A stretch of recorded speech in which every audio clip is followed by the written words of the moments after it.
Nuestra historia comienza en la ciudad de Seúl, donde dos figuras poderosas se enfrentan para decidir el futuro de la humanidad. Toda la esperanza de la gente recae en una sola persona, Junghwa, el reconocido maestro del gremio Han Xiwan. Él es el único miembro de su gremio que sigue en pie, ya que todos los demás han sido destruidos por un solo oponente.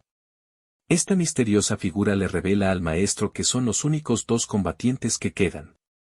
Pronto, descubrimos su identidad, es Shin Kang-gu, el enemigo público número 1 del mundo. Aunque debilitado, el maestro Junghwa se levanta lentamente y le reprocha a Shin que, debido a su batalla sin sentido, toda la ciudad está sufriendo. Con el último aliento de fuerza que le queda, le grita que todo es culpa de personas malvadas como él. Shin, burlándose de sus palabras, le responde que sus acusaciones parecen una broma. Con una voz lúgubre, le pregunta, ¿quién crees que eres?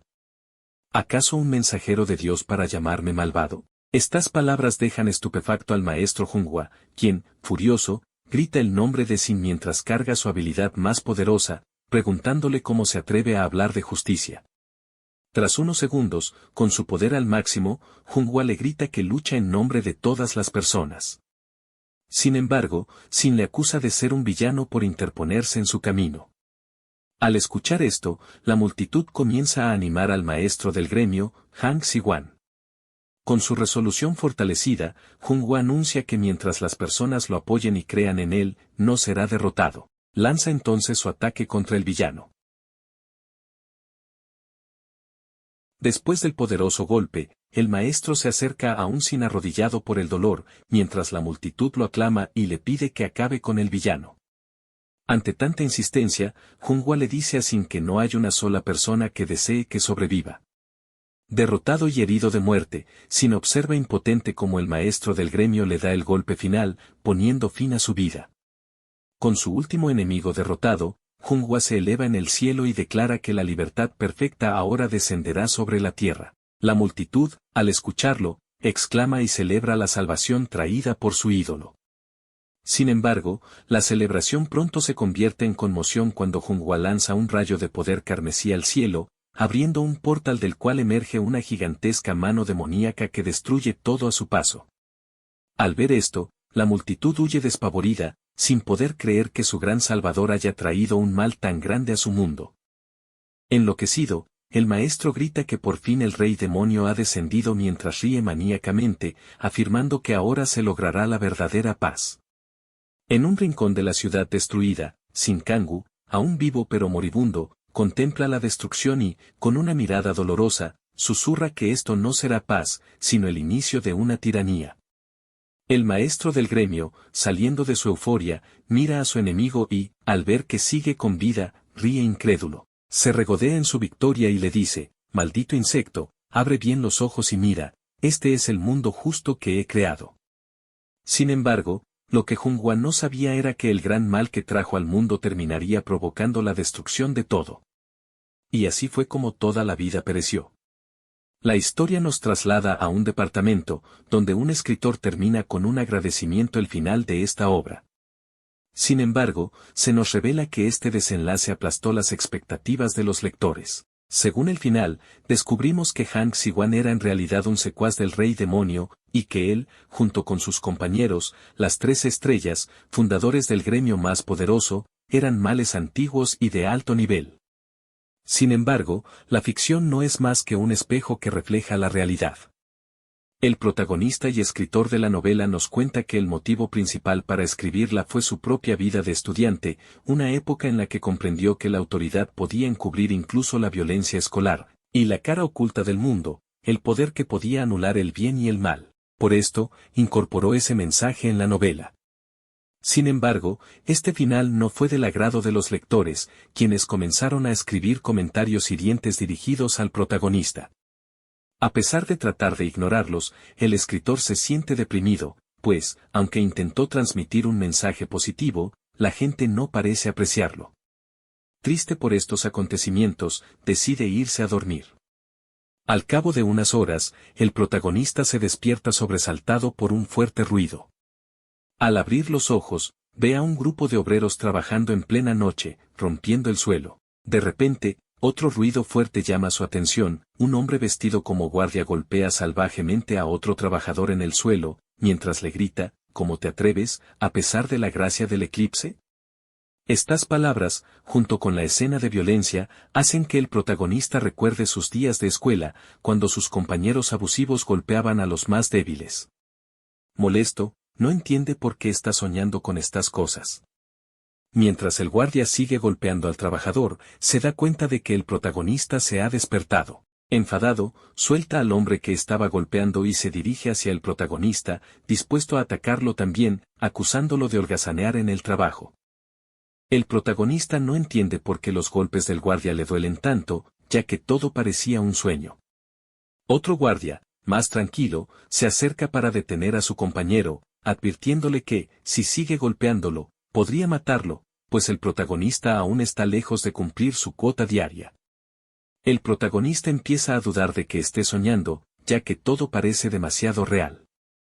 Cuando abre completamente los ojos, ve al guardia furioso que le advierte, uno de estos días, te daré una paliza. Después de que el guardia se va, el otro trabajador, que había sido golpeado, se acerca para ayudar al protagonista. Este lo reconoce como uno de los personajes de su novela, quedando completamente en shock. Al intentar ponerse en pie, siente una energía muy familiar. Al concentrarse, se sorprende al descubrir que tiene la capacidad de absorber maná a voluntad, concluyendo que definitivamente tiene hipersensibilidad congénita al maná. Para confirmar sus sospechas, se acerca a una fuente de agua para ver su rostro, y descubre que tiene la misma apariencia del villano de su novela, Shinkangu. Nervioso, el protagonista ríe, incapaz de creer que ahora está dentro del cuerpo de Shinkangu, de todos los personajes de su obra. Pronto, sale de sus pensamientos debido a su compañero de trabajo, quien se disculpa, diciendo que por su culpa ambos fueron golpeados. Al observar detenidamente a su compañero, el protagonista se da cuenta de que, si este personaje sigue con vida, eso significa que la época actual está ubicada alrededor de 5 años antes del final de su obra. Se lamenta por haber reencarnado en el cuerpo de Shin, pensando que, si al menos hubiera poseído a Hang Xiwan, habría sido venerado como el héroe del mundo. Pero ahora, a este paso, todo terminará con el rey demonio descendiendo. Con pesar, el protagonista reflexiona que, si no cambia el final a toda costa, tendrá una muerte patética.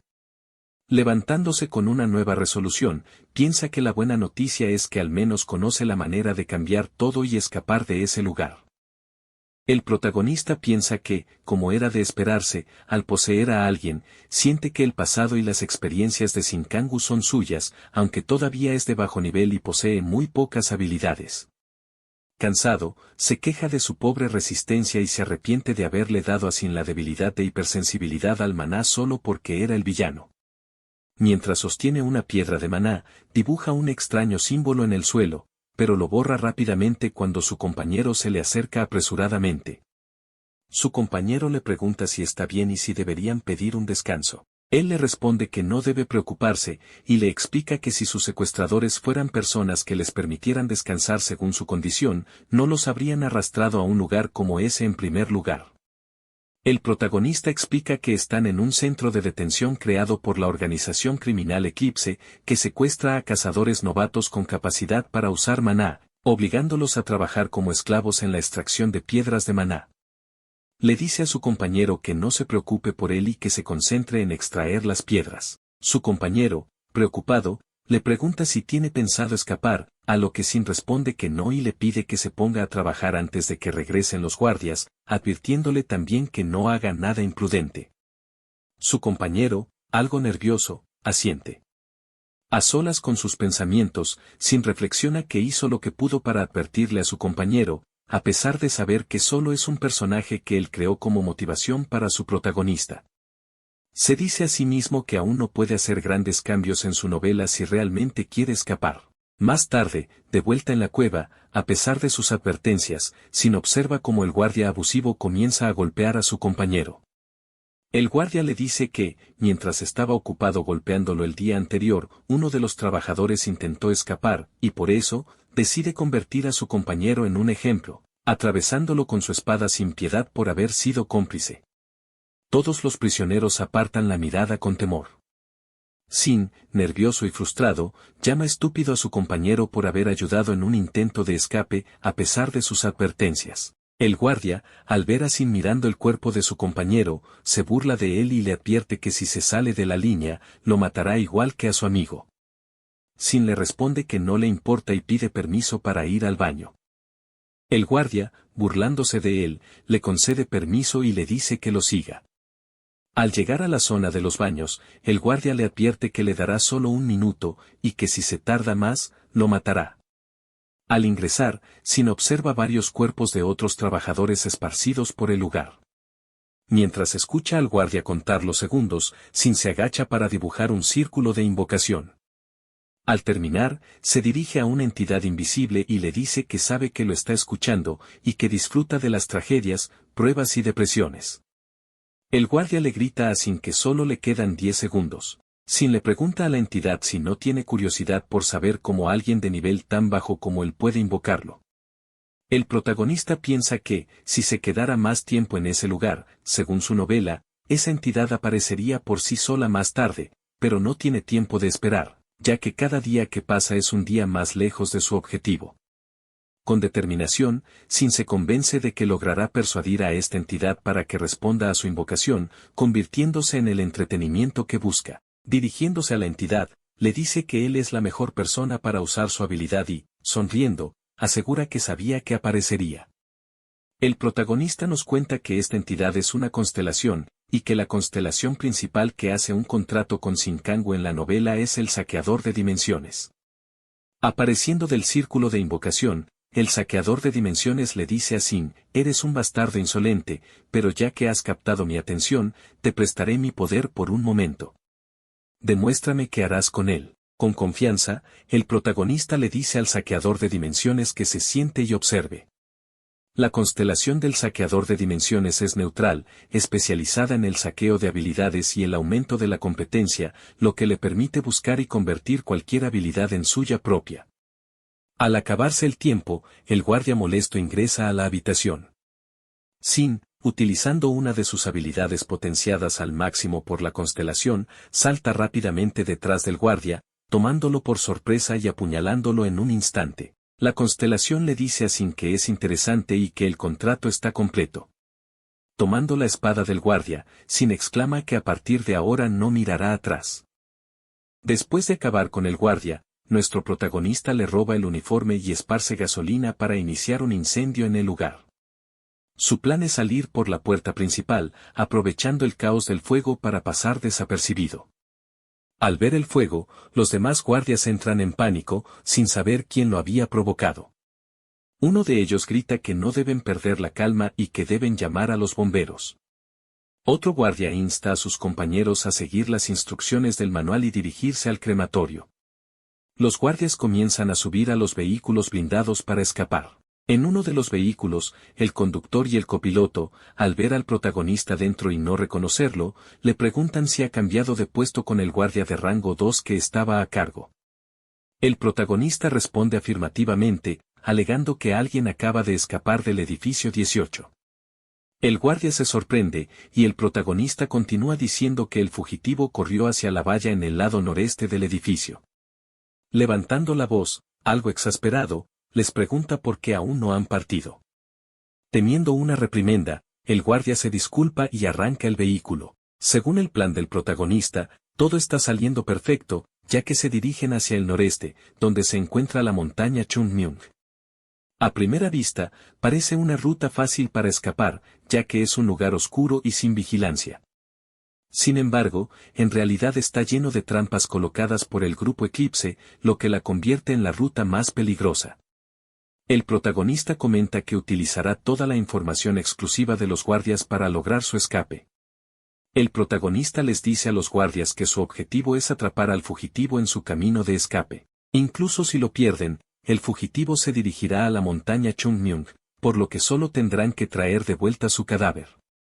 El conductor responde afirmativamente. Pronto, el vehículo llega a la salida de la valla y pasa desapercibido, lo que hace que el protagonista piense que finalmente está saliendo de ese lugar. El conductor le pregunta al protagonista si está cansado con todo lo que está ocurriendo en el edificio número 18, a lo que el protagonista responde que sí. Luego sugiere que sería mejor matar a todos los prisioneros, ya que no obedecen y son rebeldes. El conductor le da la razón y comenta que esos tipos solo son cazadores de nombre, unos perdedores. El guardia que viaja de copiloto empieza a sospechar por la forma de hablar del protagonista y le pregunta cuánto tiempo lleva trabajando en el edificio 18. El protagonista responde que llegó hace 2 días, a lo que el guardia replica que entonces debe haber estado trabajando con la unidad 9. El protagonista responde afirmativamente, pero esto hace que el guardia descubra la mentira. Al percatarse de que ha sido descubierto, el protagonista solo sonríe y, tomando su espada, corta de un tajo el asiento y la cabeza del guardia. El conductor, aterrorizado, detiene el auto abruptamente y, usando una bola de fuego, intenta atacarlo.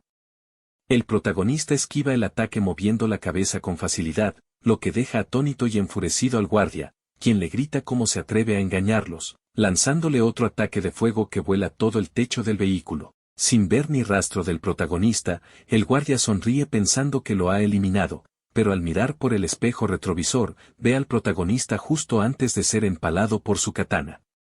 A pesar de haber acabado rápidamente con los 2 guardias, el protagonista no puede evitar caer al suelo con dolor, pensando que tal vez ha usado demasiado maná.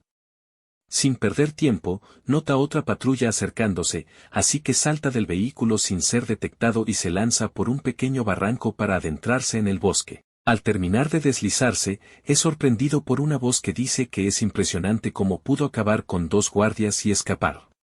Al levantar la mirada, el protagonista ve a un cazador portando un hacha, quien tiene una marca roja sobre la cabeza, señal de que tiene un contrato con una constelación.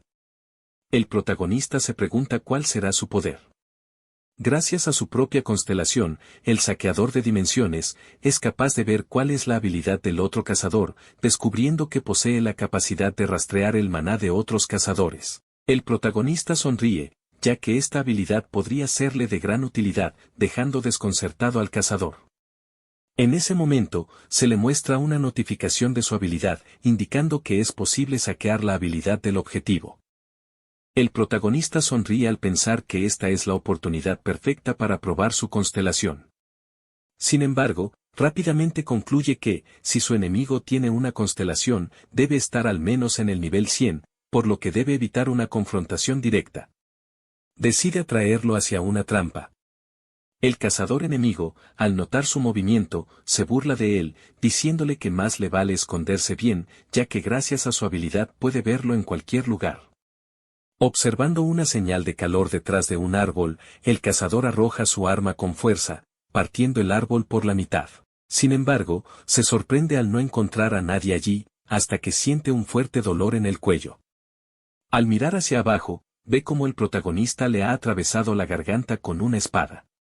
Condescendientemente, el protagonista le dice que fue una mala idea arrojar su arma siendo un mercenario especializado en combate cuerpo a cuerpo, y que su derrota es su propia culpa por subestimar a su oponente. Cayendo al suelo, muerto, un mensaje aparece ante el protagonista: al acabar con su objetivo, se ha apoderado del contrato conector hábil, que ahora está bajo el control del saqueador de dimensiones.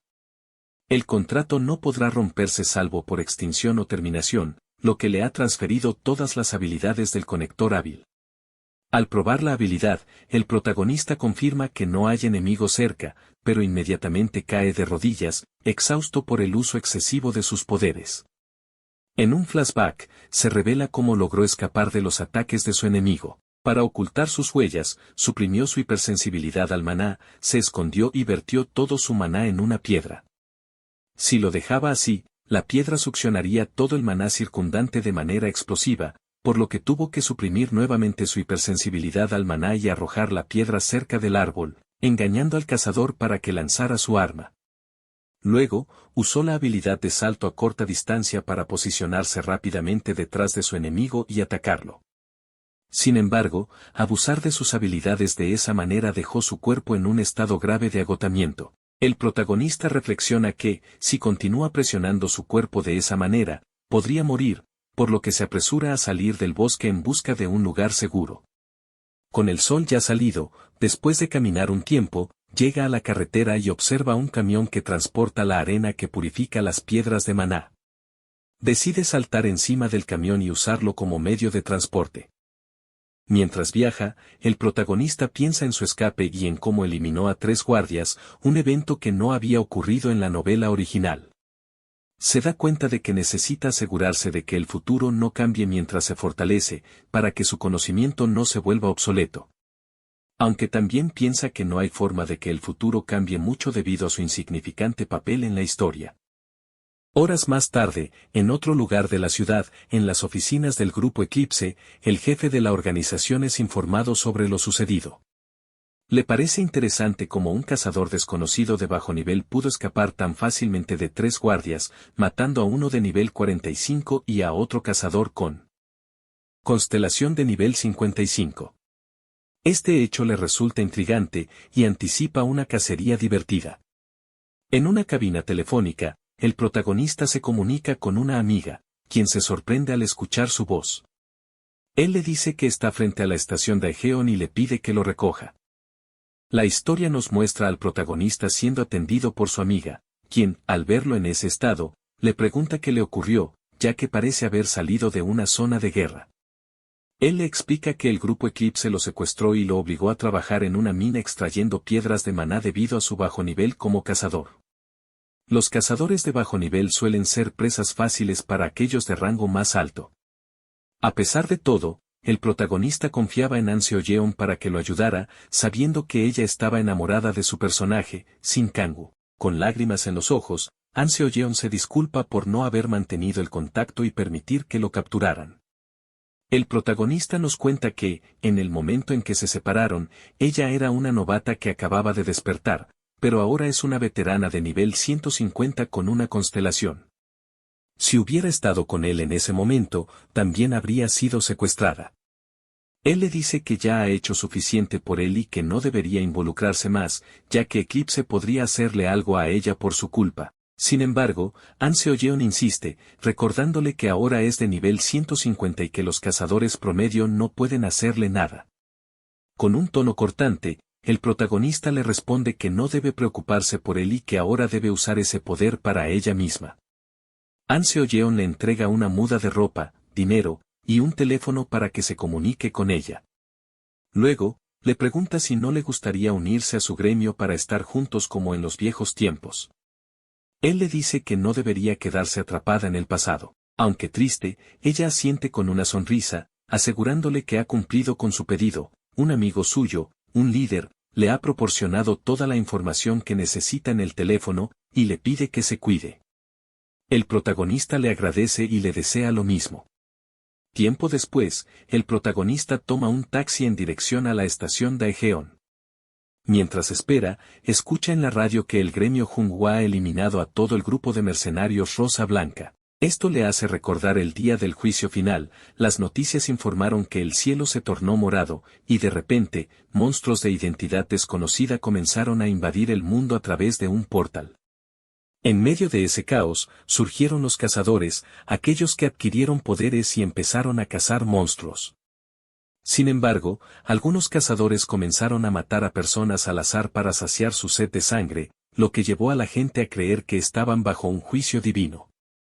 En ese contexto, apareció el llamado Salvador del Mundo, Hang Si-wan, quien creó el gremio Junghwa en Seúl. Debido a esto, todo el mundo quería ir a la segura ciudad de Seúl.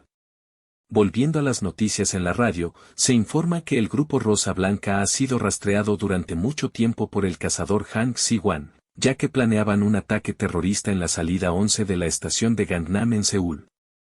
Sin embargo, el protagonista revela que el grupo Rosa Blanca no es una organización terrorista y que los ataques no fueron obra suya, sino de Hang Si-wan. Él sabe que si fuera en contra del gremio Junghwa y revelara la verdad, sería considerado un villano y el resultado sería evidente. Por eso, pidió a su amiga ser introducido en el cuerpo de mercenarios, ya que así los gremios estarían a su alcance. Al llegar al edificio del cuerpo de mercenarios, es recibido por la encargada, Lee Ye-rin, a quien le da un nombre falso, Jun Sung-kyu. Ella le comenta que tiene un trabajo sencillo para él. Sin embargo, él le dice que prefiere un trabajo difícil y con una jugosa recompensa. Leyerin se ríe de él, pensando que es de nivel 10, y al confirmarlo, se burla diciéndole que es ridículo. Pero el protagonista, mostrando toda su intención asesina, le advierte que demasiado coraje puede convertirse en valentía imprudente, y le pregunta si acaso quiere que recojan su cadáver. Ella le responde que un mercenario se define por sus habilidades, no por su nivel.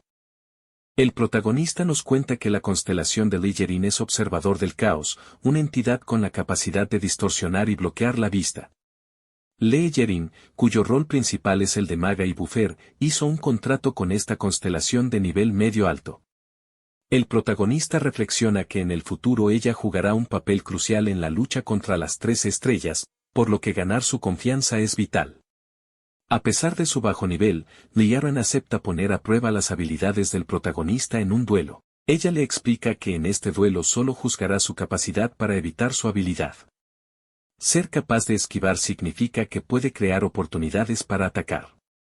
Cuando comienza la prueba, Leyerin activa su habilidad, Rastreador de Niebla, que le permite crear marionetas usando su niebla y rastrear incluso en lugares lejanos.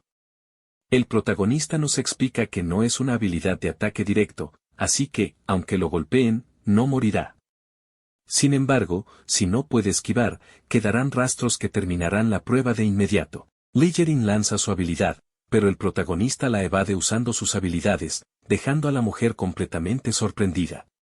Con su nivel, debería ser difícil para él saltar incluso 1 metro, pero ella reconoce que es muy competente en el uso de las habilidades básicas de un asesino, como la técnica de salto de corta distancia. Leyerin se da cuenta de que las palabras del protagonista no eran vacías, por lo que decide aumentar la intensidad de su ataque, preguntándole si será capaz de esquivar también esta vez. A pesar de la dificultad, la mujer no puede entender cómo el protagonista sigue esquivando todos sus ataques. Antes de que pueda salir de su asombro, ve cómo el protagonista usa la habilidad teletransporte transversal para posicionarse detrás de ella y poner una espada en su cuello. El protagonista le dice que es hora de terminar el combate, pero Liaren, con una sonrisa, logra zafarse del ataque. Le pregunta si alguna vez lo han entrenado, a lo que él responde rápidamente que no. Ella comenta que sus movimientos no corresponden a los de alguien de nivel 10. Después de esto, el protagonista le pregunta si pasó la prueba, a lo que ella responde que sí, y que podrá asignarle encargos de nivel 50. Tiempo después, el protagonista y Liaren están viajando en un automóvil militar. Ella le comenta que últimamente está enfrascada en una guerra territorial con los miembros del grupo Eclipse y le dice que ya tiene un encargo para él, debe rastrear a un criminal llamado Kim Mu-kyun, de nivel 50, ubicado en una mazmorra abierta llamada Runas Abandonadas y recuperar un objeto de 3er grado llamado Zapatos de Bartaros. El protagonista le pregunta si es necesario traer al objetivo con vida. Leyerin le responde que puede eliminarlo, ya que el sujeto ha acabado con demasiadas vidas civiles, lo que también podría ponerlo en buena posición con la Agencia de Seguridad de Cazadores. El protagonista responde que comenzará de inmediato. Ya cerca de la mazmorra, Leyerin le advierte que el objetivo probablemente estará escondido en algún rincón, lo que hará difícil encontrarlo, ya que el lugar es bastante grande. El protagonista piensa que esta no es una mala mazmorra para empezar, ya que, debido a que su personaje usó esta mazmorra como escondite en la novela, está muy familiarizado con ella y sabe que contiene muchos jefes útiles. Antes de que se separen, Leyerin le dice que después de acabar con su objetivo puede hacer lo que quiera en la mazmorra. Ya dentro, el protagonista usa su arma para esparcir su sangre sobre el suelo con el fin de atraer a monstruos de bajo nivel. Usando la habilidad transporte transversal, acaba rápidamente con ellos. El protagonista recuerda que, al preguntarle Leyerin qué quería como recompensa por la misión, él le respondió que quería una licencia para asaltar mazmorras con muchos jefes intermedios y extremos. Al salir de sus pensamientos, observa que justo acaba de aparecer un jefe de nivel medio justo a su lado. La historia continúa con la aparición del subjefe llamado Ventus. El protagonista, sin perder su calma, saluda a Ventus y le pregunta con tono divertido si tiene intenciones de atacarlo o no. Ventus no pierde tiempo y se lanza al ataque con velocidad. El protagonista, usando su habilidad de transporte transversal, esquiva con facilidad y nos explica que, aunque el ataque de Ventus parece ser un único golpe directo, en realidad es una finta, un engaño que busca distraer al oponente para preparar un ataque más letal por detrás. Sin embargo, el protagonista, anticipándose a la trampa, usa su habilidad de salto a corta distancia potenciada y ataca a Ventus directamente en el torso. Estando cerca de Ventus, este intenta contraatacar, pero el protagonista nuevamente usa transporte transversal para reposicionarse detrás de él. Con precisión y sin perder tiempo, materializa su arma y termina el combate de forma efectiva. Una pantalla de estado aparece, indicándole al protagonista que ha robado la habilidad ilusión de Ventus, lo cual lo satisface enormemente. Se acerca al lugar donde el subjefe murió para recoger el botín. A lo lejos, un grupo de 3 personas observa al protagonista en silencio. Uno de ellos, más pequeño, comenta al líder del grupo que lo que el protagonista ha encontrado es un material raro llamado Solacium, extremadamente valioso y difícil de obtener. El líder, un hombre corpulento, reconoce la astucia del protagonista al haber atacado a Ventus en su punto débil.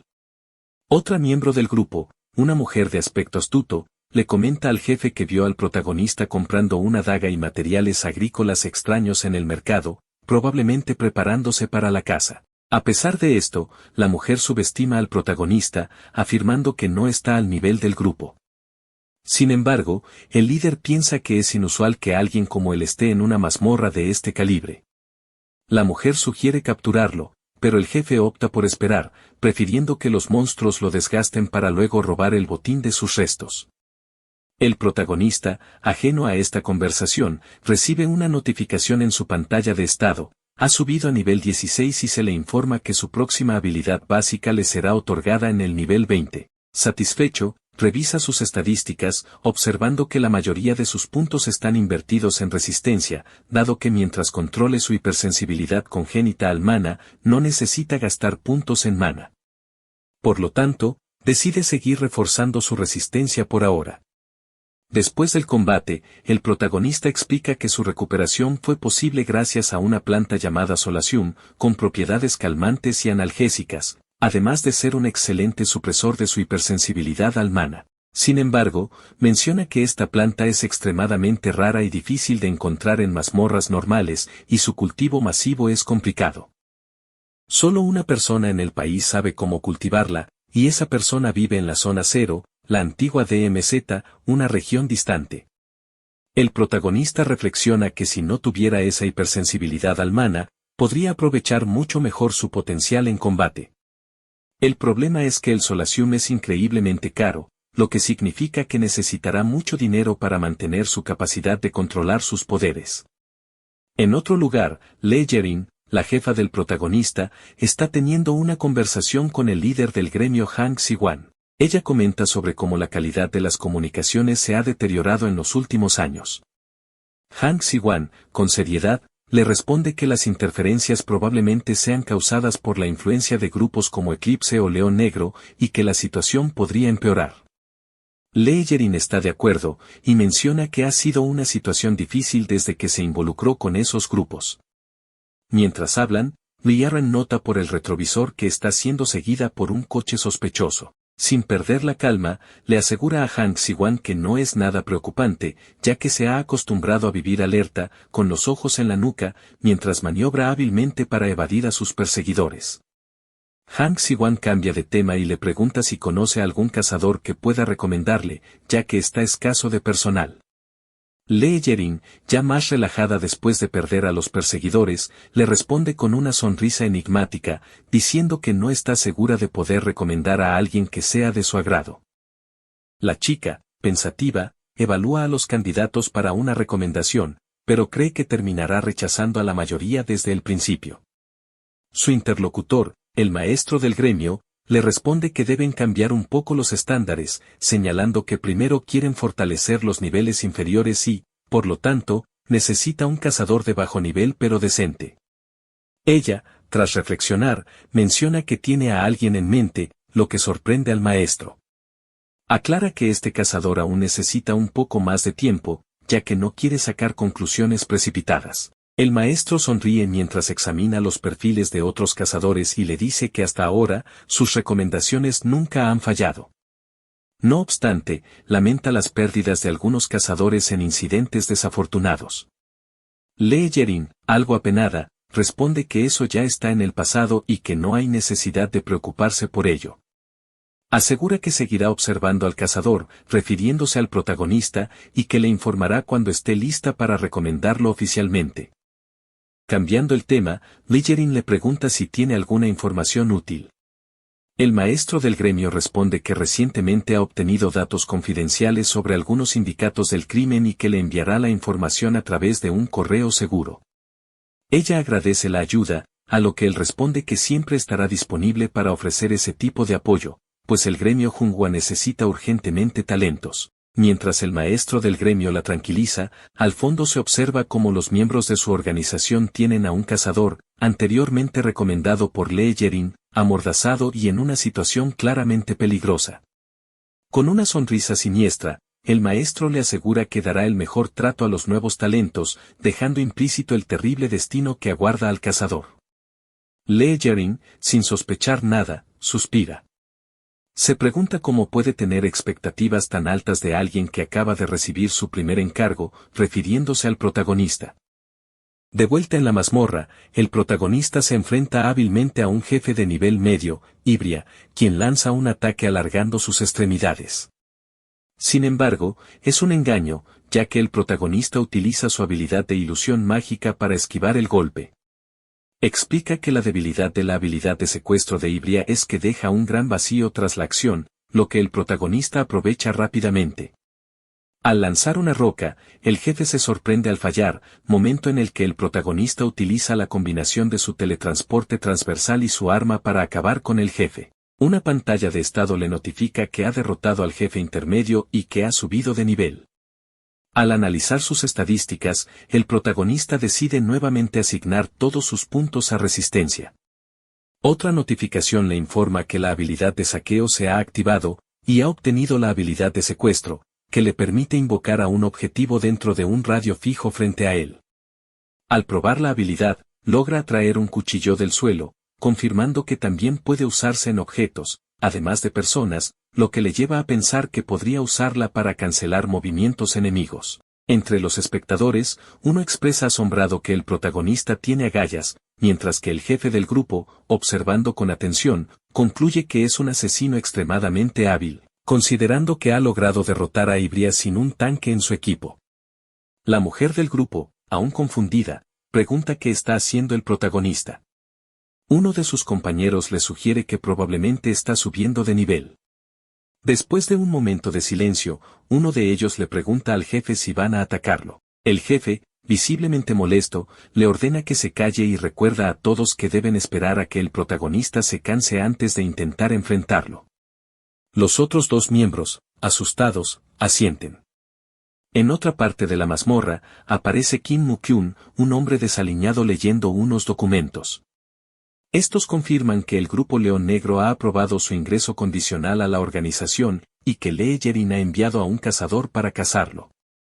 Kim Mu-kyun, riendo, se siente aliviado al saber que se avecina una confrontación con Lee Yerin. Expresa que su plan original era unirse a la organización Eclipse, pero que León Negro tampoco es una mala opción. Emocionado, se prepara para regresar a Daejeon. Desde lo alto de un edificio en construcción, Kim Mu-kyun observa al protagonista acercarse y sonríe con anticipación, listo para enfrentarlo. Golpeando una pared, ordena a sus hombres que se preparen para el ataque.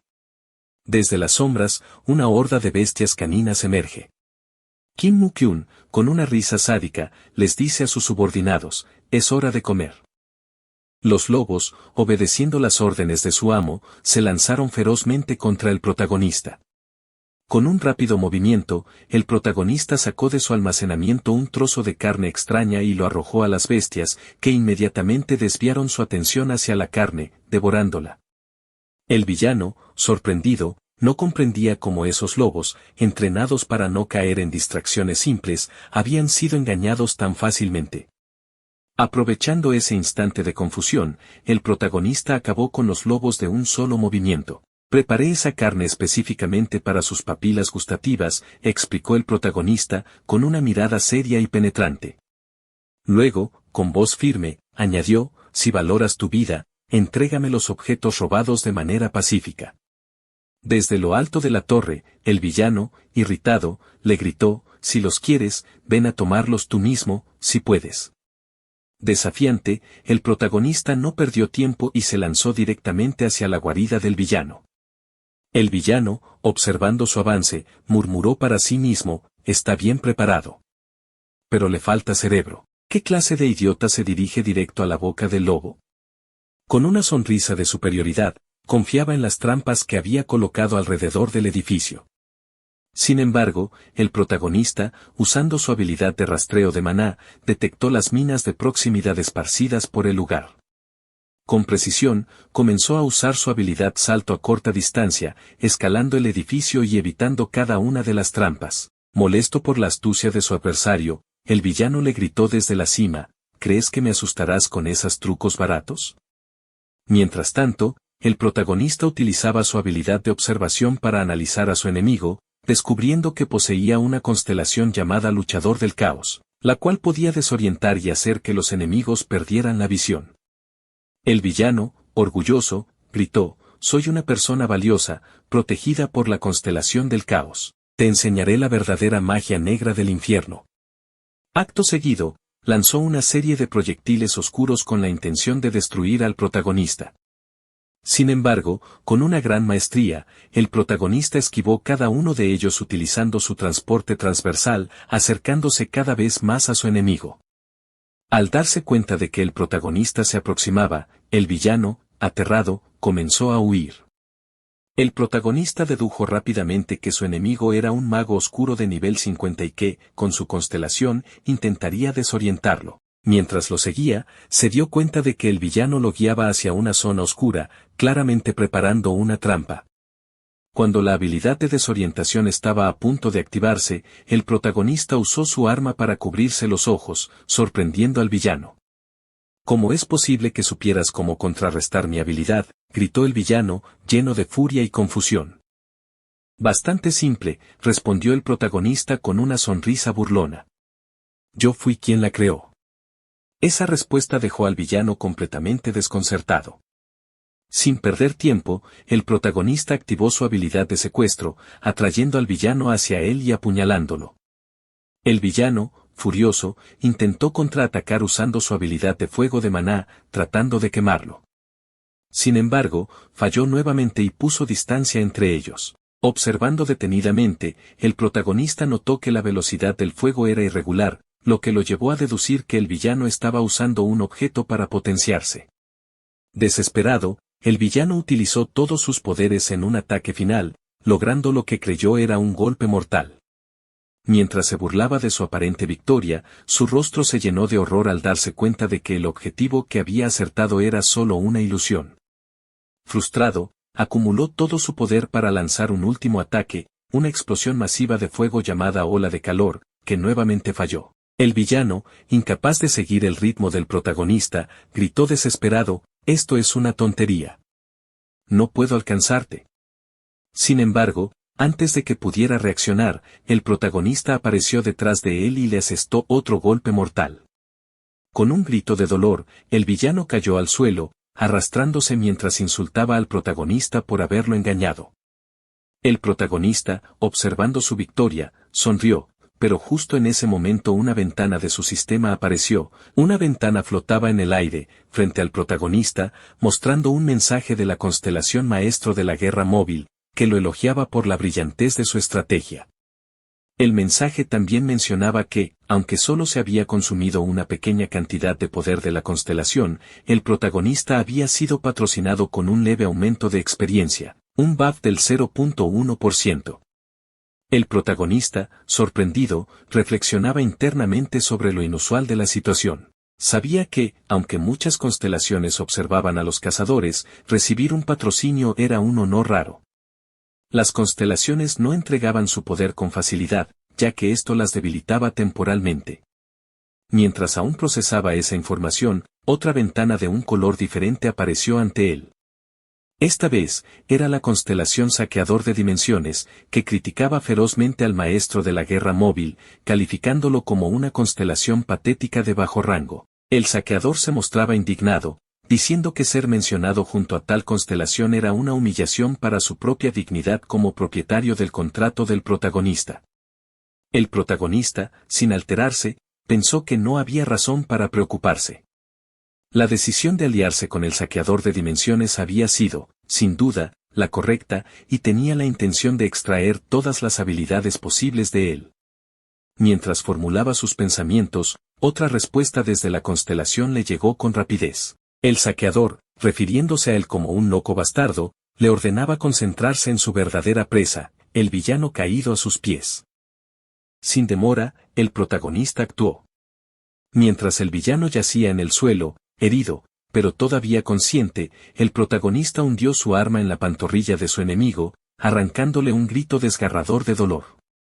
El villano, retorciéndose, lo insultó, llamándolo cabrón cruel, y se preguntaba en voz alta si el protagonista realmente creía que algo cambiaría capturando a un bastardo como él. Pero el protagonista, con una frialdad implacable, le respondió que si acabar con tipos como él cambiara el mundo, él mismo no estaría allí, dando a entender que la corrupción y la violencia estaban profundamente enraizadas en su entorno.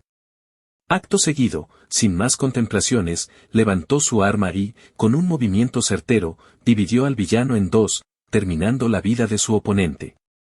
Al instante, una nueva ventana apareció, indicando que había cumplido su objetivo. Ahora, el contrato de luchador del caos había pasado bajo el control del Saqueador de Dimensiones. Las habilidades del luchador fueron transferidas a su arsenal, y la constelación no podía escapar a menos que el contrato fuera extinto o terminado. Satisfecho con su recompensa, el protagonista comenzó a registrar los objetos del villano caído. Mientras examinaba sus pertenencias, comentó para sí mismo que, aunque el tipo parecía tacaño para su nivel, había gastado mucho en objetos de gran valor.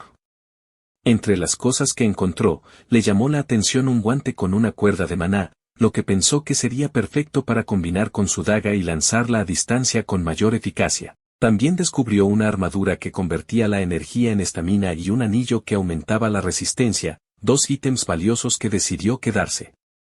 Finalmente, encontró un talismán llamado el talismán del dios del mal, que consumía un punto de maná por segundo mientras activaba un estado de despertar, permitiéndole reducir el tiempo de lanzamiento de sus habilidades, lo cual lo consideró ideal para su estilo de combate. Al terminar de recolectar los objetos, revisó su ventana de estado. Se encontraba en el nivel 19, pero sabía que, si salía de la mazmorra después de un combate más, alcanzaría el nivel 20. Con esto en mente, continuó avanzando por la mazmorra, algo intrigado por la ausencia de monstruos en el área. Sabía que esa zona solía estar infestada de conejos de dedos espinosos, pero no había rastro de ellos. Mientras tanto, a lo lejos, una mujer observaba sus movimientos desde las sombras. Ella formaba parte de un grupo de bandidos que había estado acechando al protagonista durante su incursión. Con un tono impaciente, le indicó a su jefe que ese era el momento ideal para atacarlo, dada la aparente fatiga del protagonista. El líder, un hombre confiado y curtido en el combate, sonrió ante la idea.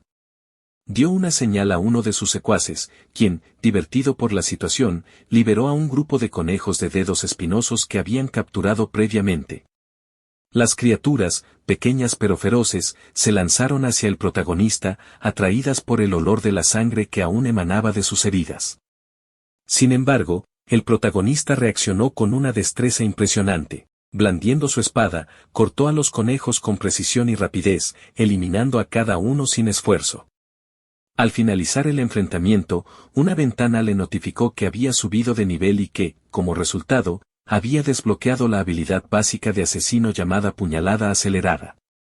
Debido a su contrato con la constelación, la habilidad fue mejorada a puñalada sangrienta, una técnica que podía acumular daño de manera continua en sus objetivos. Desde la distancia, la mujer observaba con creciente nerviosismo. Informó a su jefe que los conejos habían sido derrotados con demasiada facilidad. Pero el líder de los bandidos, ignorando su preocupación, interpretó la situación de manera diferente.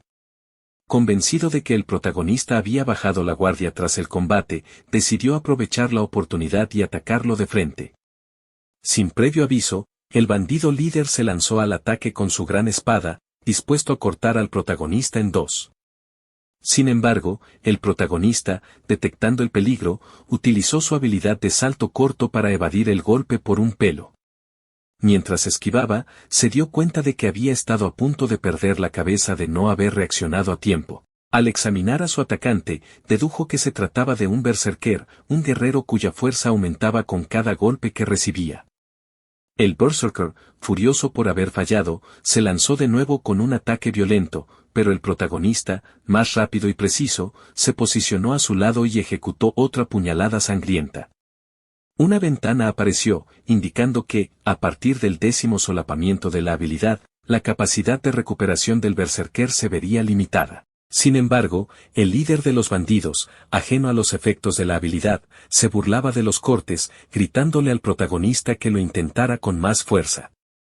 Mientras el berserker se fortalecía con cada golpe, el protagonista mantenía su enfoque, consciente de que su ventaja residía en la velocidad y la acumulación de daño.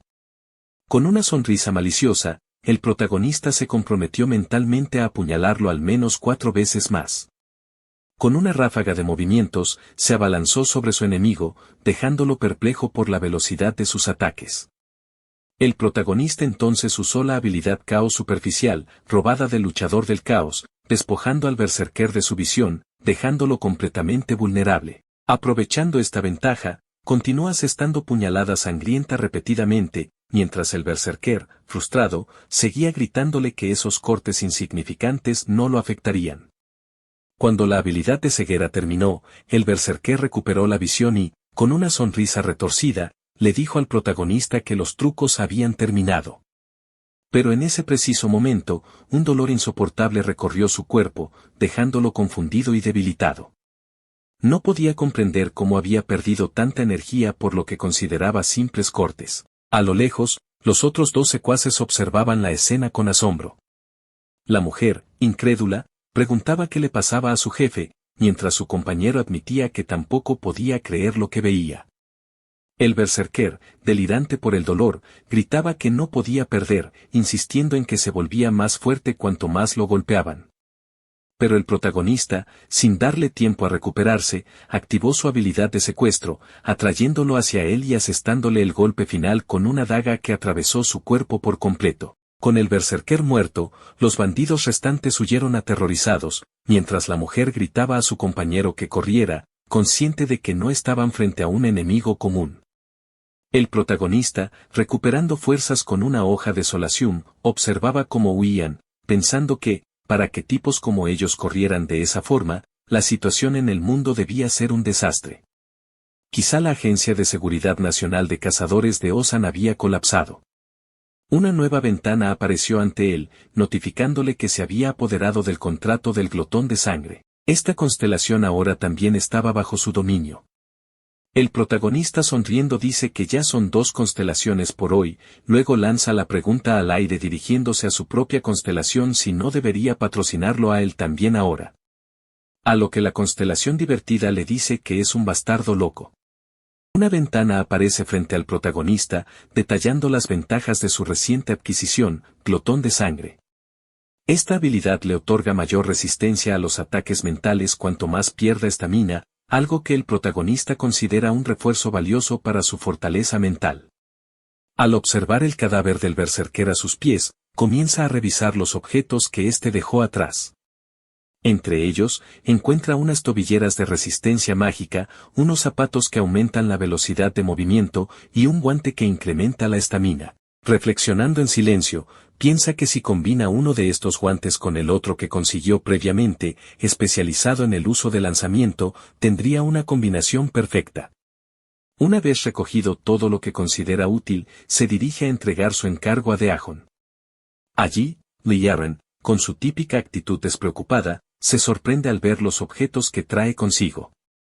Con una sonrisa, comenta que no esperaba que los zapatos de Bartaros fueran tan fáciles de encontrar, agradeciéndole de manera casual, llamándolo por el nombre falso que el protagonista le había dado previamente. Con la misión cumplida, Liaran revela que esta era una prueba, confesando que la mitad de los candidatos no suelen sobrevivir a sus primeras misiones. El protagonista, aunque permanece en silencio, no puede evitar sentirse algo nervioso al enterarse de que el 50% de los cazadores mueren en estas comisiones. Sin embargo, también comprende que este alto índice de éxito es debido a la frialdad y precisión con la que Yerin selecciona a sus cazadores. Cumpliendo su palabra, ella le entrega un pase de incursión para una mazmorra que le había prometido. En el documento que recibe, se especifica que se trata de la mazmorra Cumbres Barrascosas, ubicada en la estación de Gapyeong, con 4 jefes intermedios y un jefe principal.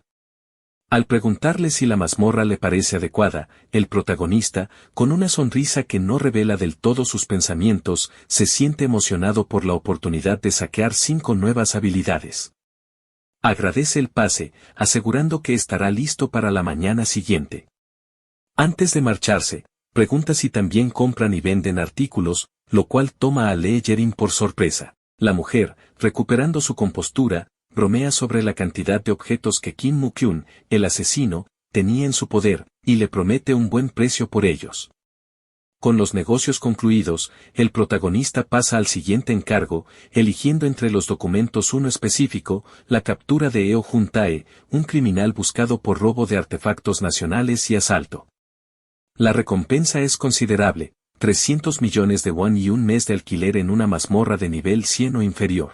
Aunque Lee Yerin duda sobre la dificultad de localizar a Eo Jun-tae, ya que solo ha sido visto una vez cerca de la estación de Jampyeong, el protagonista, confiado, asegura que tiene sus métodos para encontrarlo. La escena cambia al protagonista caminando por uno de los barrios nocturnos de la ciudad, con el teléfono en mano. Después de vender los artículos innecesarios, ha ganado 250 millones de won, lo que lo lleva a pensar en mejorar su línea de vida. Durante la llamada, encarga 10 solaciums, que serán entregados en la estación de Johnson. Tras colgar, decide que tiene tiempo antes de su incursión en la mazmorra y se detiene frente a un club con un letrero de neón que dice Club Harris. Decide que un trago rápido y algo de información no le vendrán mal. Dentro del club, la atmósfera es bulliciosa, con un grupo grande de personas observando cómo 2 cazadores se enfrentan en una pelea. Aunque la escena atrae la atención de la multitud, el protagonista permanece desinteresado, pidiendo en la barra un solación reventado. La bartender, Benny, se muestra sorprendida por la elección, pues no esperaba que alguien pidiera una bebida con un sabor tan peculiar. Mientras prepara su pedido, el protagonista reflexiona que en clubes como este a veces se puede obtener información valiosa, aunque no siempre es confiable. De repente, algo capta su atención, una mujer que no esperaba ver en un lugar como ese.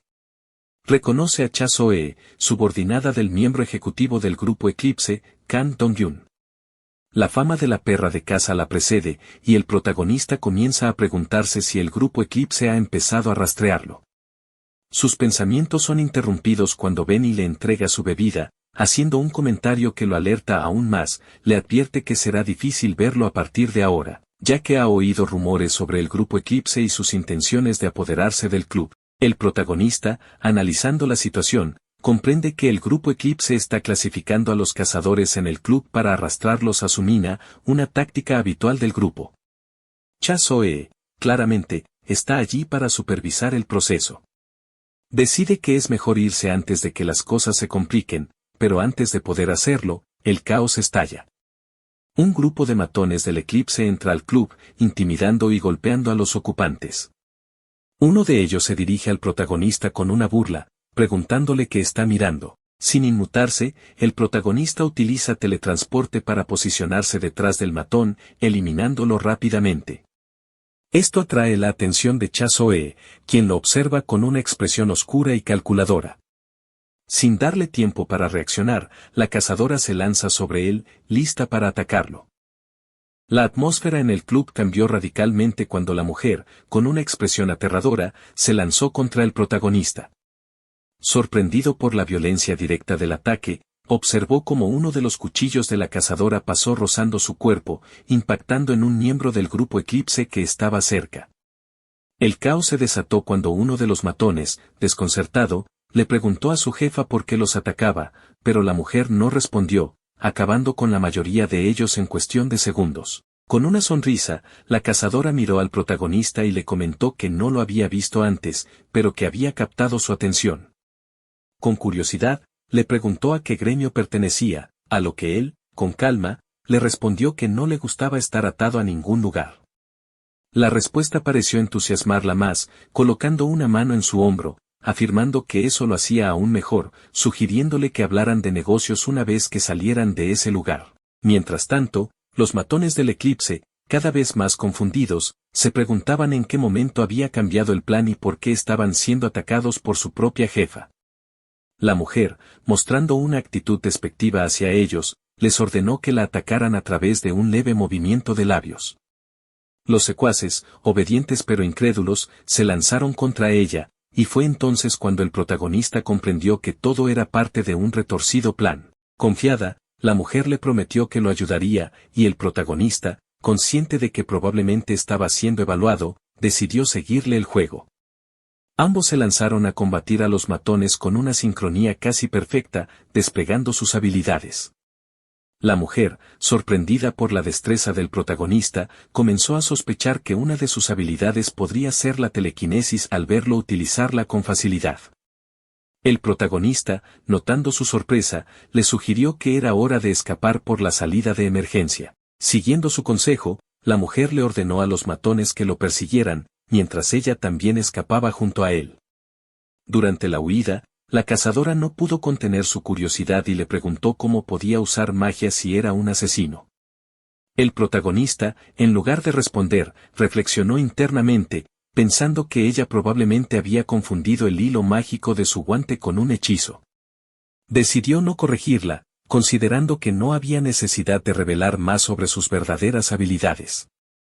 En medio de la persecución, una voz resonó en los altavoces del club, anunciando que insiders del grupo Black Lion estaban causando disturbios y que los miembros del grupo Eclipse estaban intentando reprimirlos. Mientras subía por una escalera, el protagonista se deshizo de varios matones con facilidad. En ese momento, una ventana de notificación apareció ante él, informándole que la constelación de la justicia había sido tocada por sus acciones, y que estaba recibiendo un pequeño aumento de experiencia por castigar la hipocresía y el mal. Al leer la palabra justicia, el protagonista no pudo evitar reírse internamente, considerándolo un concepto ridículo en el mundo en el que vivía. Con una sonrisa irónica, decidió aprovechar el buff para acabar con los 3 matones que tenía enfrente, utilizando un salto a corta distancia para eliminarlos con rapidez. Desde lejos, observó cómo la mujer seguía eliminando a sus propios secuaces, lo que confirmó sus sospechas sobre sus verdaderos planes. Tras indicarle a la cazadora que lo siguiera, ambos se escondieron en un callejón, desde donde observaron cómo los matones restantes corrían en la dirección equivocada, buscándolos. Con el peligro aparentemente pasado, la mujer le hizo una propuesta. Le preguntó si estaría interesado en trabajar en un lugar más libre que un gremio, asegurándole que la paga sería muy buena. Le entregó una tarjeta negra, esperando su respuesta. El protagonista, con una sonrisa, aceptó la tarjeta y le dijo que se pondría en contacto después de ocuparse de algunos asuntos urgentes. Mientras el protagonista se marchaba, la mujer, divertida, realizó una llamada. Informó a su jefe que todo estaba listo en el lugar, aunque su conversación quedó en un misterioso silencio, ya que no se escuchó la respuesta del interlocutor. Finalmente, la cazadora pidió un nombre, y su jefe le reveló el nombre del centro de detención donde el protagonista había estado prisionero, así como su nombre real. En la estación de tren, el protagonista se encontraba inmerso en sus pensamientos, evaluando sus próximos movimientos. Había decidido que lo mejor era dejar Daejeon por un tiempo, sobre todo después de su encuentro con Chasoe. Aunque todavía no estaba en la mira del grupo Eclipse, sabía que estos estaban expandiendo su inteligencia. Al recordar que habían estado vigilando los trenes hacia Gapyeong, optó por una ruta más segura, tomar un tren a la estación de Yongsan. Mientras escuchaba el anuncio de que el tren estaba a punto de salir, su mente vagaba hacia sus objetivos inmediatos. Al llegar a su destino, recogió un paquete que lo esperaba, sonriendo al abrirlo y comprobar que su pedido de Solacium había llegado sin problemas. reflexionó sobre el hecho de que, en la novela, el personaje de Shinkangu había utilizado un escondite cercano a la estación para recibir estos suministros, y se alegró de conocer la ruta de antemano. Sus pensamientos fueron interrumpidos por un hombre cercano que hablaba por teléfono, mencionando que solo necesitaba actuar un poco y que luego podrían ir a las mazmorras de Seúl. Cuando el hombre notó la mirada del protagonista, le gritó furioso, preguntándole qué estaba mirando, antes de salir corriendo, todavía vociferando en su llamada. El protagonista, desconfiado, lo observó desaparecer entre la multitud, pensando que algo extraño sucedía. Ya en Seúl, el protagonista recorrió el mercado de calabozos, monopolizado por el gremio Junghwa. Sabía que la Agencia de Seguridad Nacional actuaba como un escudo para este mercado, lo que permitía su funcionamiento con precios exorbitantes. Sin embargo, la variedad de productos justificaba su presencia. Mientras revisaba las armas, una daga en particular captó su atención. El arma aumentaba la fuerza en más 50, algo que necesitaba urgentemente, pues estaba listo para pasar a algo mejor que la daga práctica que había estado usando. Con curiosidad, decidió probar la nueva daga. Tomó una roca cercana y la aplastó con facilidad entre sus manos, satisfecho con el resultado. Una ventana apareció frente a él, informándole que el efecto del arma se llamaba Alegría del Cielo Azul, un buff que duplicaba la velocidad de recuperación de resistencia en estado de no combate. Sonrió, pensando que era perfecta para él, ya que, a diferencia de otros cazadores, no necesitaba preocuparse por el maná, pero sí por la resistencia al usar su habilidad de hipersensibilidad al maná. Sin dudarlo, compró la daga. Mientras caminaba por las calles, vio a una familia conversando sobre la seguridad de la ciudad, alabando al gremio Junghwa y la Agencia de Seguridad Nacional por protegerlos. El protagonista se rió para sí mismo, considerando esa fe ciega como el verdadero epicentro de la ignorancia. De repente, un grito lo sacó de sus pensamientos, la familia estaba siendo atacada por un grupo de enmascarados, y los transeúntes comenzaron a gritar desesperadamente, pidiendo ayuda a la agencia de seguridad. El protagonista, mirando la escena con escepticismo, pensó que los maleantes eran bastante estúpidos por actuar a plena luz del día en Seúl. Aunque estaba preparado para intervenir, su plan era simple, un solo golpe, y luego dejar el resto a la agencia. Pero antes de que pudiera actuar, apareció un individuo poderoso que captó su atención, Chae Wan-jung, un cazador del gremio Junghwa. Una ventana naranja apareció ante el protagonista, revelando que Chae Wan-jung tenía la constelación Espíritu de Guerra del Diablo, especializada en el manejo de la espada y la magia de separación espacial. Sorprendido, el protagonista reflexionó sobre cómo Chae, un colega de Hang Siwan, no solía involucrarse en situaciones como esta. Con una tranquilidad escalofriante, Chae arrojó su tarjeta de crédito al líder de los maleantes, ofreciéndole que retirara todo el dinero que quisiera a cambio de liberar al niño. Los enmascarados, aprovechando la oportunidad, arrojaron al niño hacia Chae y comenzaron a huir. Sin embargo, con el niño a salvo, el cazador activó su magia oscura, teletransportándose frente a ellos para bloquear su escape. El protagonista observó con fascinación cómo Chae desplegaba su magia espacial, encerrando a los maleantes en una cúpula oscura que impedía que nadie desde fuera viera lo que sucedía dentro. Uno de los maleantes, desesperado, preguntó qué estaba pasando, solo para ser cortado por la mitad por el cazador sin recibir respuesta alguna. Otro de los delincuentes, aterrorizado, se quitó la máscara y suplicó por su vida, revelando que solo estaba actuando bajo órdenes y que no esperaba que las cosas fueran tan lejos. Sin embargo, sabiendo que su destino estaba sellado, intentó luchar, solo para ser rápidamente abatido por el espadachín. El protagonista, viendo cómo se desarrollaba la escena, llegó a una conclusión: el gremio utilizaba cazadores externos para incrementar su popularidad, creando situaciones artificiales que les permitieran monopolizar el control sobre los calabozos y la seguridad en la ciudad. Aunque Chae Wan-jung parecía invulnerable en ese momento, el protagonista murmuró en su mente que no importaba cuánto disfrutara ahora, eventualmente las oportunidades del cazador malvado serían suyas. Mientras tanto, en las oficinas del Grupo Eclipse, Cha Soe revisaba el informe que le habían entregado. El hombre frente a ella le confirmó que esa era toda la información disponible sobre el prisionero fugado que ella había mencionado. Al revisar el expediente, su sonrisa se ensanchó.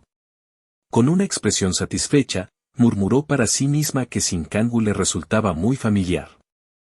A la entrada de la mazmorra, el protagonista se encontraba frente a dos guardias, esperando el momento adecuado para entrar.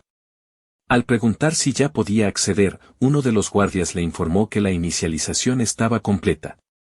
Sin embargo, con una mirada de duda, le preguntó si realmente era de nivel 20, ya que ese nivel era considerablemente bajo para entrar. Le preguntó si estaría bien solo, insinuando los peligros que le aguardaban dentro. El protagonista, aunque consciente de los riesgos, sabía que tenía que subir de nivel rápidamente si quería cumplir sus objetivos. Robar las constelaciones de los cazadores más poderosos y evitar ser cazado era crucial. Con una sonrisa confiada, le aseguró al guardia que estaría bien. Sabía que necesitaba alcanzar al menos el nivel 50 para tener una oportunidad real. Dentro de la mazmorra, un vasto desierto se extendía ante él, azotado por una intensa tormenta de arena. Apenas podía ver a su alrededor, y de no haber dejado huellas tras de sí, ya se habría perdido. Sin embargo, se detuvo abruptamente al borde de un barranco. Al girar la cabeza, notó que un grupo de lagartos rastrillo lo seguía de cerca, acercándose rápidamente. Con calma, el protagonista sonrió mientras sacaba su arma. Aunque la situación parecía crítica, pensó que este encuentro le ayudaría a alcanzar sus objetivos más rápido de lo que esperaba. Los lagartos se lanzaron en masa hacia él, y con un movimiento ágil, comenzó a atacar. En las oficinas del Grupo Eclipse, uno de los investigadores se acercó a la cazadora Chasoe, explicando que habían intentado simular cómo el protagonista había escapado durante su última persecución. Con una mezcla de confusión y curiosidad, Cha preguntó por los resultados. El investigador respondió que el protagonista había engañado a un cazador de nivel 100 usando mana, lo que parecía ser pura suerte.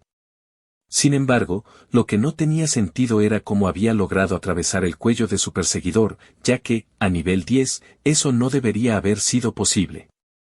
Cha Soe, en silencio por unos momentos, finalmente agradeció al investigador, pero le sorprendió con una revelación. Mencionó que había conocido al fugitivo recientemente y estimaba que Sinkangu tenía al menos 100 niveles, dejando al investigador completamente asombrado. Con una mirada severa, Cha Soe quemó los informes, reclamándole que ni siquiera había sido capaz de entender el verdadero nivel del protagonista. De vuelta en la mazmorra, el protagonista seguía enfrentándose a los lagartos.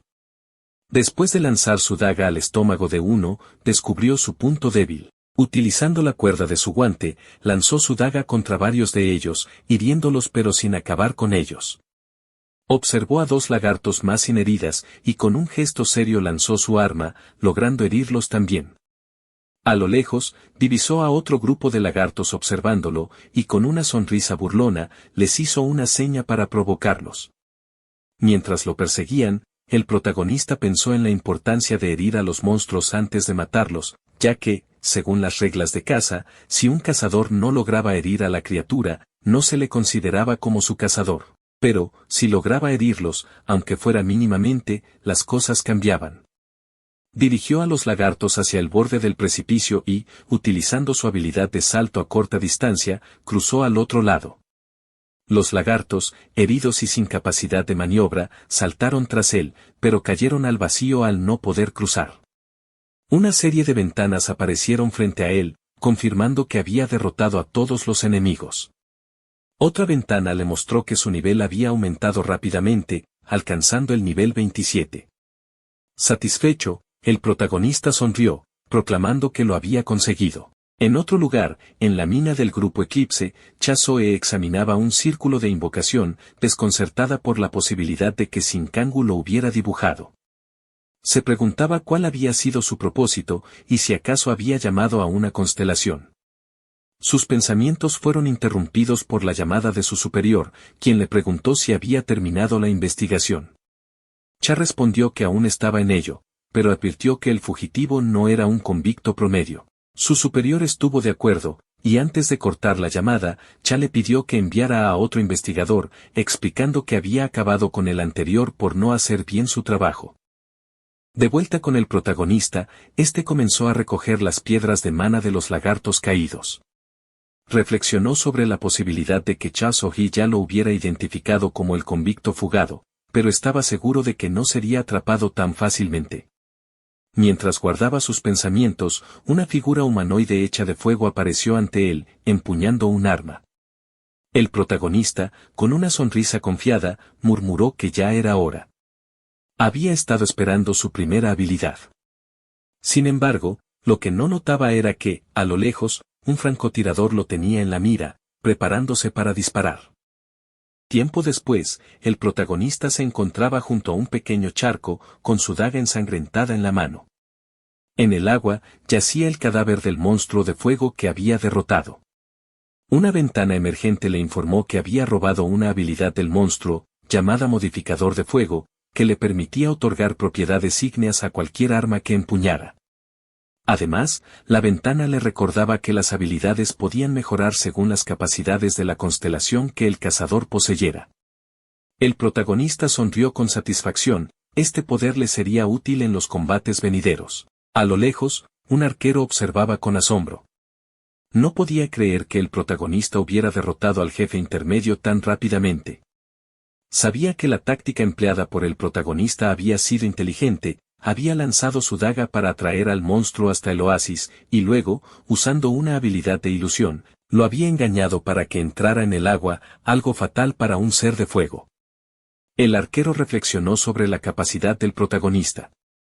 Definitivamente, no tenía la mentalidad de un jugador de bajo nivel, lo que lo convertía en alguien digno de la atención de su líder. Un breve flashback nos llevó a una conversación con la cazadora Lee Yaren, quien le había dado instrucciones al arquero de seguir al protagonista. Ella había elogiado los excelentes resultados de las pruebas que el protagonista había superado, pero le preocupaba su nivel, aún demasiado bajo para los desafíos que enfrentaría. Le ordenó al arquero que interviniera si la situación se volvía peligrosa. Con una sonrisa en los labios, le recordó que apelara a la necesidad de trabajo en equipo cuando llegara el momento adecuado. De vuelta en la mazmorra, el arquero continuaba observando al protagonista, pensando que, a pesar de su impresionante destreza, tal vez un poco de apoyo podría beneficiarle. El protagonista, sin embargo, seguía avanzando solo. Más adelante, el protagonista se topó con un nuevo reto, un grupo de 3 caballeros equipados con barreras de mana. Lanzó su daga al líder del grupo, pero ésta rebotó ineficazmente contra la defensa. Analizando la situación, el protagonista reconoció la formación de defensa en equipo, un defensor lateral, uno delantero y uno trasero, protegiendo al jefe central. Observando la poderosa barrera que los rodeaba, pensó en la conversación que había tenido con Lee Yaren antes de entrar en la mazmorra. Ella había intentado convencerlo de unirse a su grupo, asegurándole que las incursiones en mazmorras eran demasiado difíciles de hacer solo. El protagonista, en su momento, había rechazado la oferta con una sonrisa, afirmando que prefería trabajar solo. De vuelta en la batalla, el protagonista intentó diferentes estrategias. Usó salto corto para posicionarse en los laterales del jefe, y luego movimiento transversal para atacar más rápido, pero ninguna táctica funcionó. Decidió entonces recurrir a robo de vista y caos superficial, oscureciendo la vista de los 3 jefes. Una vez lograda la confusión, se retiró rápidamente fuera de la barrera. Ya fuera del círculo, empleó secuestro para separar a uno de los defensores y abrir la barrera. Con la apertura creada, el protagonista se deslizó bajo el jefe aislado para acercarse a los otros 2. Con una mirada fría, se dijo a sí mismo que por eso prefería no formar parte de un equipo. Cuando uno dependía de otros, el futuro se volvía incierto. Usando de nuevo movimiento transversal y salto corto, atravesó el estómago de los 2 jefes restantes con su espada, lo que provocó una explosión masiva de mana. Una ventana apareció, indicándole que ambos jefes habían sido derrotados. Sin embargo, el último jefe aún cargaba contra él. Con astucia, el protagonista utilizó ilusión para engañar al jefe, quien atacó la copia en lugar de él. Aprovechando el error, el protagonista se posicionó detrás del monstruo y lo atravesó con su espada, acabando con él de un solo golpe. Otra ventana emergió, informándole que había subido al nivel 29 y que había adquirido la habilidad Barrera de Protección, una defensa que se mantenía hasta agotar su durabilidad.